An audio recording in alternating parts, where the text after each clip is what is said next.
జగన్మోహన్ రెడ్డి గారి పాలన వచ్చి దాదాపు 3.5 సంవత్సరాలు అయింది. ఈ 3.5 సంవత్సరాల పాలన మీద మీ అభిప్రాయం? జగన్మోహన్ రెడ్డి గారి పరిపాలన వచ్చి 3.5 సంవత్సరాలు అయిందండి. ప్రజాస్వామ్యం కూనీ చేయబడి కూడా 3.5 సంవత్సరాలు కాబోతుంది.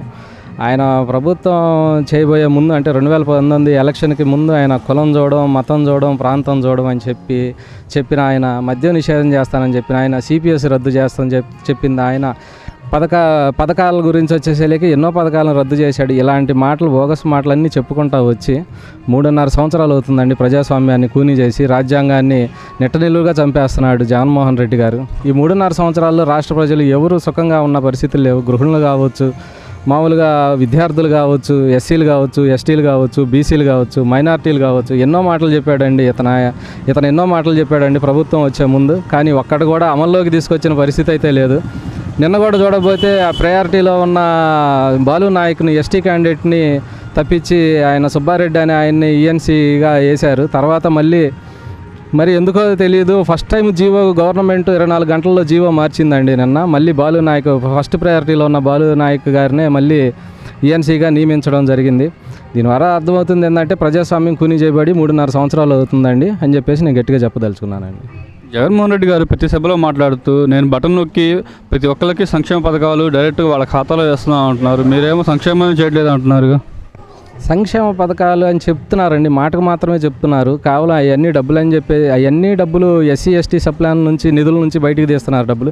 అవి కేవలం ఎస్సీలకు మాత్రమే అభివృద్ధి కోసమే ఖర్చు చేయాల్సిన డబ్బులు వచ్చేసి అందరికీ పనిచేస్తున్నాడు. అమ్మఒడి అంటున్నాడు, ఇక రకరకాల పథకాలన్నీ పెడుతున్నాడు. ఈ పథకాల వల్ల కూడా ప్రజలకు పెద్దగా ఒరిగేదేం లేదండి. ఈ పథకాలను లెక్క చూసుకుంటే రోజు 30 రూపాయలు 40 రూపాయలు పడుతుందండి. ఈ ప్రస్తుత పరిస్థితుల్లో ఇలాంటి ధరలు మండిపోతున్న ఈ రోజుల్లో రోజుకు 30 రూపాయలు ఇచ్చి ప్రజలకి మోసం చేస్తున్నాడండి. కాకపోతే ఏంటంటే చదువురాని ప్రజలు ఈయన ప్రభుత్వానికి మోసపోతున్నారేమో కానీ చదువుకున్న విద్యార్థులు, ఆదర్శ గృహిణులు వీళ్ళెవరు మోసపోరండి. ఎందుకంటే కళ్ళకు కనపడుతుందండి, పెరిగిన ధరలు కనపడుతున్నాయి. ఎయిడెడ్ స్కూళ్ళు తీసేశారు, ఎస్సీ పథకాలను ఎత్తేసారు. ఇదిగో ఫస్ట్ ప్రయారిటీలో ఉన్న వాళ్ళని తీసేసి 5th ప్రయారిటీలో ఉన్న వాళ్ళని, రెడ్లని ప్రాంతం చూడడం, మతం చూడడం అని చెప్పిన ఆయన వాళ్ళ రెడ్లనే నియమించుకునే పరిస్థితి అండి. ప్రభుత్వ సలహాదారుల్లో కూడా 400 మంది ఉంటే దాంట్లో దరిదాపుగా 390 మంది చిల్లర రెడ్లనే వేశారండి. ఎందుకంటే ఇతర కులాల్లో ఎవరు లేరా అని చెప్పేసి ప్రజలు అడుగుతున్నారండి. మాకు కూడా చాలా బాధగా ఉంది. ఎందుకని ఇలా కులం చూడడం, మతం చూడడం, ప్రాంతం చూడడం అని చెప్పేసి ప్రభుత్వంలోకి వచ్చిన జగన్మోహన్ రెడ్డి ఇలా ఎందుకు చేస్తున్నాడో అర్థం కావట్లేదండి. గతంలో కూడా చంద్రబాబు నాయుడు గారు 36 మంది డిఎస్పీలని సొంత సామాజిక వర్గం నుంచి వేసుకున్నాడని చెప్పేసి ప్రాపగండ చేశారు వీళ్ళు. కానీ నిజాల్లోకి వస్తే అంటే రియాలిటీలోకి వస్తే ఆ పని చేసింది చంద్రబాబు నాయుడు గారు కాదండి, స్వయాన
అంటున్నారు. వీటి వల్ల ప్రజలకు ఒరిగేది ఏమీ లేదండి. ఉపాధి చూపించాలి ప్రజలకు ఉపాధి చూస్తే ఆటోమేటిక్గా రాష్ట్రం కూడా అభివృద్ధి చెందింది. ఈ ఉపాధి చూపించలేని ఈ ప్రభుత్వం రాష్ట్రాన్ని అభివృద్ధి చేయలేదండి.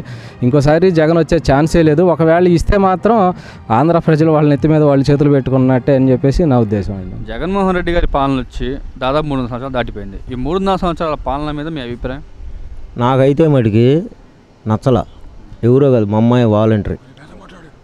ఏంది మా అమ్మాయి వాలంటరీ వీరన్నపాలెం వాళ్ళకి సపోర్ట్ చేసిద్ది. ఎవరు వచ్చినా కానీ బాబాయ్ పెద్దమ్మ అని చెప్పిద్ది. ఏంటి ఇంటికి వస్తారు, తీసుకెళ్తారు, పింఛనిస్తారు, ఎవరి వాళ్ళకి వచ్చిద్ది. ఆ పద్ధతి బాగానే ఉంది. కానీ నా విషయంలో వచ్చేతలకి పెద్ద మనుషుల కాడికి వెళ్ళి ఎన్ని తడవలు తిరిగాను. ఇగో వస్తున్నా అంటారు, నాకు నీళ్ళు బాని ఇట్లా దేనికండి? కాలువ ఏమైంది అక్కడ? మురికి కాలువ సైడ్ కాలువ ఇట్లా బాని ఇట్లా వేరేళ్ళు ఆపేశారు. ఇదివరకు వేసిన రాళ్ళు కంటే మళ్ళీ యువతలకు వేసారు రాళ్ళు ఇట్లా. ఒకసారి తీపిచ్చా గవర్నమెంట్ పంచాయతీల తరఫున తీపిస్తే మళ్ళీ మధ్యాహ్నం భోజనం చేసి వచ్చినాక మళ్ళీ వాళ్ళు ఎగబడి కొట్టి ఆపేశారు. అది మళ్ళీ మళ్ళీ అడిగా రాము గారిని, ఏమండి ఇట్లా సంగతి అండి అని. సచివాలయం సిబ్బంది ఉన్నారుగా, వాళ్ళు చెప్తే ఏమంటున్నారు? చెప్పాం, పెద్ద మనుషులు మేము వచ్చి మాట్లాడతాంరా అన్నారు. రాలా. ఇక అంతటితోటే ఆగిపోయింది. ఇప్పుడు నా ఇల్లు ఇట్టగా పెద్ద డాబా. దానికి తోడు నేను కొంచెం పుచ్చుకుంటా, అబద్ధం ఆడకుండా చెబుతున్నా. ఏంది అది ఇది కలిపి ఏదేదో మాట్లాడుతాను. నా తప్పులేక నేను చెబుతున్నా. చెప్పా, సరే మొన్న బిల్లు కట్టమని వచ్చారు, బిల్లు నేను కట్టనండి అన్న, ఆపేసా. అది పథకాలు అందుతున్నాయండి మీకు? లేదండి. ఎందువల్ల? అంటే వయసును బట్టి ఇస్తున్నాడు కదా, అందుకు. ఈ వాలంటరీ వ్యవస్థ వల్ల ఉపయోగం ఉందండి? వాలంటరీ వ్యవస్థ వల్ల ఉపయోగం ఉందండి. కొంతమందికి ఉపయోగం ఉంది, కొంతమందికి ఉపయోగం లేదు. ఈ రేషన్ వాహనాల వల్ల ఇంటింటికి వచ్చేస్తున్నా కూడా బియ్యం అసలు కలిపితే పిండిగా అయిపోతుంది. అయ్యా ఇందాక చెప్పాడు కదా అతను, వాటిలో పాలు పోతున్నా అని, రూపాయి పథకం బియ్యం. అదొకటి. కరెంటు బిల్లు కూడా కొంచెం పెంచాడు.